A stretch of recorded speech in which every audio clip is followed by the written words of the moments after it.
Sinopsis Ikatan Cinta 13 September 2022. Sal dan Sienna putus, Al bela Mama Rosa.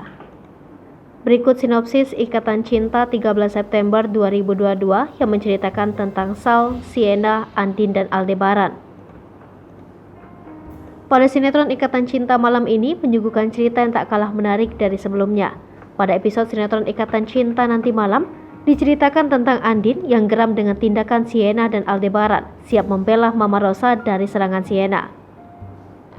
Malam ini, Sienna takut dengan ancaman Andin, yang akan ngadu ke Sal soal kejahatannya. Andin yang tahu Sal memilih keluarganya berani menggertak Sienna. Sienna yang awalnya takut, kini ia membalas perbuatan Andin lewat jalur kakaknya. Sienna akan menyusun rencana agar Andin menderita. Hal ini yang membuat musuh Andin bertambah dan Aldebaran mulai turun tangan mengatasi masalah ini. Akankah kasus Sienna ini membuat Al mengingat semuanya dan melindungi Mama Rosa? Dan Sienna siap-siap menerima konsekuensinya.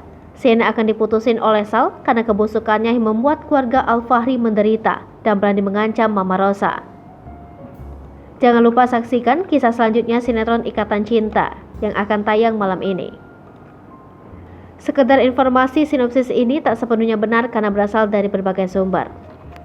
Hai pemirsa Sri Popo TV, jangan lupa komen, like, dan subscribe, serta tonton terus berita-berita terupdate lainnya ya.